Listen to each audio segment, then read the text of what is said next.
Halo teman-teman semuanya yang lagi mantengin channel ini. Pada kesempatan ini Mimin akan menceritakan perjalanan seorang penjahat yang begitu sulit melewati rintangan dan godaan ketika mau insaf. Jadi mudah-mudahan film yang berjudul Amen Operation ini bisa menginspirasi bagi para dosaker semuanya. Betapa takkan mudah untuk memulai perubahan dari yang buruk menjadi baik. Akan banyak rintangan dan tantangan seperti di film ini. Biar tidak kemakan spoiler di awal, kita langsung saja ke ceritanya.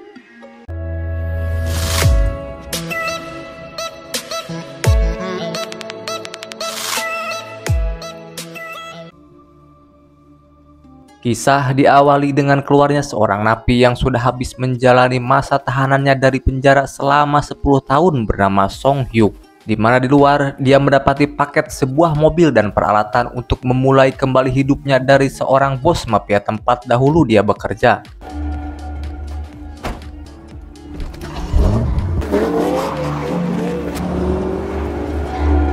Sekeluarnya Son Hyuk dari penjara ini menjadi polemik daripada bosnya akan kesetiaannya yang bernama Si Yongkook dan tangan kanannya bernama Si Sungjon. Mengingat Son Hyuk di penjara karena membantai teman sesama mafianya sendiri. Cerita pun beralih kepada seorang pembunuh bayaran bernama Wojin yang saat itu menjalani misinya untuk membunuh seorang pastor. Metode yang dia gunakan dengan membunuh si target dengan menggunakan senjata buatannya sendiri alias rakitan. Si Wojin saat itu berpura-pura melakukan pengakuan dosa demi mengalihkan perhatian si pastor. Yang padahal satu orang teman wanitanya bernama Jin Ah, dibacanya harus pakai spasi. Diam-diam memasang alat-alat bom yang mereka rangkai sendiri. Setelah si Jin Ah beres melakukan tugasnya, si Wojin yang kelakuannya kayak orang stres ini lantas memukul si pastor tersebut dan kemudian inilah yang terjadi.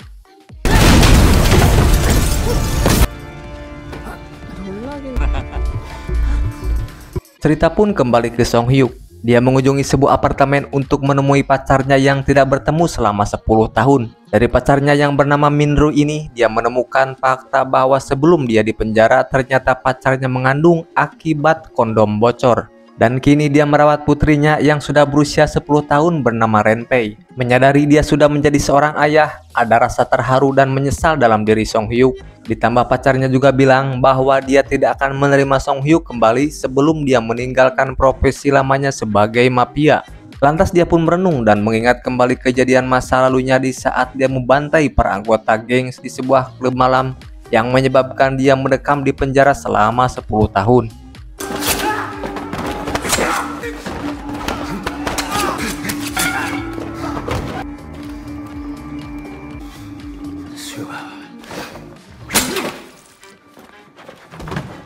Setelahnya, Song Hyuk pun pergi ke markas mantan bos mafianya. Di sana dia mengutarakan maksudnya untuk tidak bergabung lagi dengan Yongkook, bos mafia tersebut. Pembicaraan itu rupanya mengecewakan mereka hingga Song Hyuk mendapat bogeman mentah berkali-kali dari kaki tangannya si Yongkook bernama Si Sungjon. Tetapi Song Hyuk waktu itu berdiri teguh tetap pada pendiriannya. Sampai akhirnya si Yongkook memberi penawaran terakhirnya dengan menawarkan uang segepok di depannya, akan tetapi bos mafia ini harus kecewa karena uang tersebut tidak diambil si Song Hyuk. Pihak si Yongkook pun tak berhenti begitu saja, karena malam besoknya si Sungjon kembali menemui si Song Hyuk di pinggir jalan. Dia terus merayu Song Hyuk untuk bergabung kembali bersama gengnya, akan tetapi si Sungjon lagi-lagi mendapat jawaban yang sama. Sampai ketika si Song Hyuk sudah pergi, si Sungjon menelpon si Wojin, pembunuh bayaran yang membunuh pastor dan meledakkan gereja tempo lalu, untuk membunuh orang-orang yang berperan penting pada perubahan sikap Song Hyuk. Esok harinya si Song Hyuk yang bermaksud memberi hadiah kecil untuk Renpei putrinya, namun saat itu belum berani menyatakan kalau dia ayahnya. Dia hanya bisa memandang putrinya dari kejauhan. Song Hyuk pun bermaksud menitipkan hadiah tersebut kepada Minrui ibunya. Namun tiba-tiba Minrui jatuh pingsan karena memang Minrui mempunyai penyakit dalam yang dideritanya. Sontak Song Hyuk pun memacu kendaraannya untuk membawa Minrui ke rumah sakit terdekat. Namun naas dia terjebak macet karena adanya pengalihan jalan. Melihat keadaan Minrui yang harus segera mendapatkan pertolongan, Song Hyuk akhirnya memacu kendaraannya mengambil jalan pintas. Akan tetapi dari arah tak terduga tiba-tiba sebuah mobil menabraknya.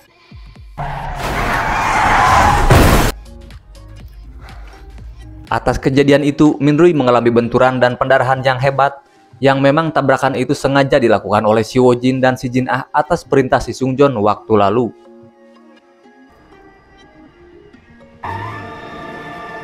Setelah mengurus jasad Minro di rumah sakit, di malam harinya Song Hyuk mencari keberadaan Renpei putrinya.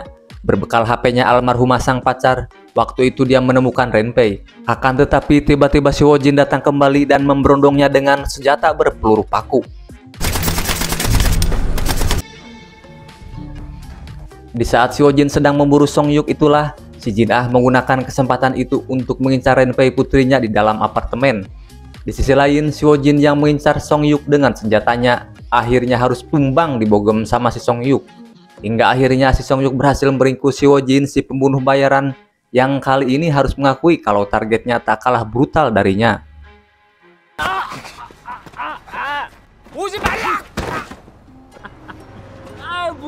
Hingga akhirnya terjadi saling sandra antara si Jin Ah yang membawa Renpei putrinya dan si Song Hyuk yang meringkus Si Woo-jin.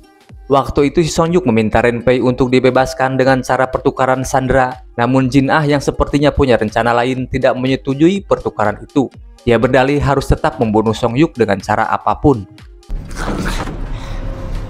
Tak lama kemudian si Song Hyuk memacu kendaraannya dengan membawa Si Woo-jin menuju ke markas mantan bosnya, di mana di sana dia mengamuk membabi buta dengan memakai mobilnya yang merepotkan tangan kanan bosnya, yaitu si Junho dan anak buahnya, karena dia mengira kalau putrinya berada di tempat itu.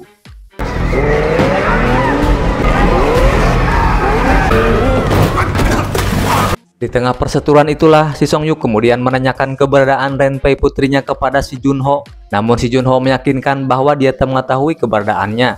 Tak lama kemudian si Junho mengambil sebuah senjata dan memberondong si Song Hyuk. Di sisi lain, Si Woo-jin yang nyawanya ikut terancam kali ini mengatakan bahwa dia mengetahui keberadaan putrinya dan memintanya untuk pergi dari tempat itu. Adegan pun beralih ke Renpei yang diculik si Jin Ah. Saat itu Renpei meminta kepada Jin Ah untuk melepaskannya. Dia mengatakan sangat mengkhawatirkan ibunya yang sedang sakit karena Renpei belum mengetahui kalau ibunya sudah meninggal.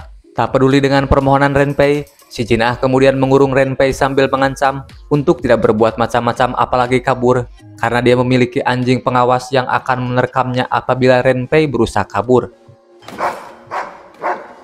Cerita kembali ke Song Hyuk. Dia mampir ke sebuah pom bensin untuk membersihkan luka-lukanya.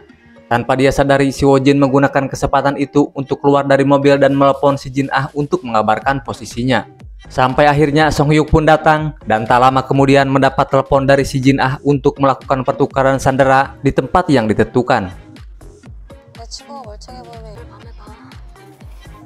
Adegan pun berpindah ke si Sung Joon. Waktu itu dia dimarahi habis-habisan sama si Yongguk bosnya karena melihat kondisi kantornya rusak berantakan dan dianggap cemen karena sudah dipecundangi oleh satu orang. Sampai akhirnya dia berjanji pada bosnya untuk mendapatkan Song Hyuk hidup atau mati. Cerita kembali ke Song Hyuk. Waktu itu dia menunggu si Jin Ah untuk pertukaran sandera seperti yang sudah disepakati. Tak lama kemudian sebuah motor yang ditupangi si Jin Ah pun datang. Namun alih-alih pertukaran sandera, dia lantas melemparkan sebuah bom rakitan bersamaan dengan si Woo-jin yang melarikan diri. Namun beruntung Song Hyuk waktu itu masih selamat, hingga akhirnya terjadi aksi kejar-kejaran.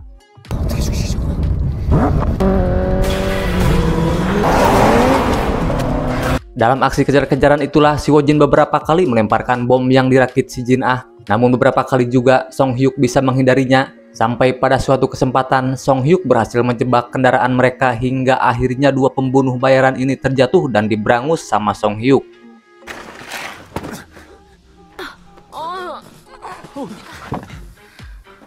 Setelahnya Song Hyuk pun memaksa mereka untuk menunjukkan keberadaan putrinya, di mana beberapa saat kemudian mereka pun mengantar Song Hyuk ke markas dua pembunuh bayaran ini.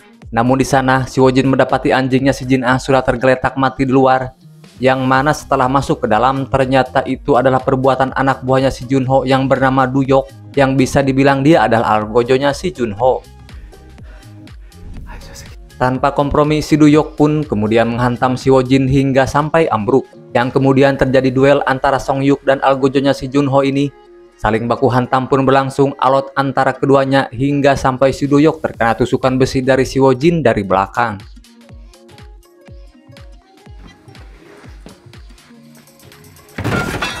Setelahnya, Song Hyuk kemudian menemukan Renpei yang terkurung ketakutan di sebuah rangka besi. Dia kemudian membujuk Renpei untuk ikut dengannya. Dengan ragu, Renpei pun menuruti karena dia belum mengetahui kalau Song Hyuk adalah ayahnya sendiri. Namun ketika mereka baru mau melangkah keluar, ternyata tempat itu sudah dipasang beberapa bom yang sengaja dipasang si Jin Ah dan si Ho Jin. Dan kemudian inilah yang terjadi.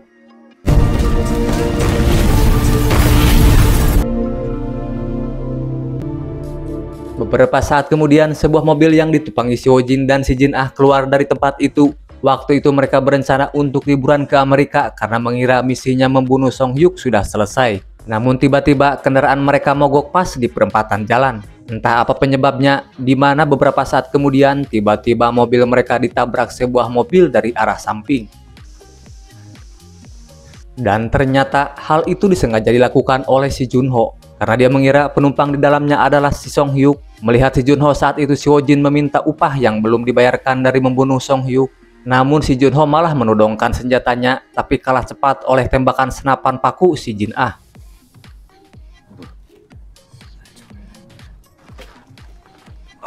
Tak lama muncul Song Hyuk yang berhasil selamat bersama putrinya. Dia tak perlu capek-capek melawan penjahat-penjahat tersebut karena mereka sudah tak berdaya.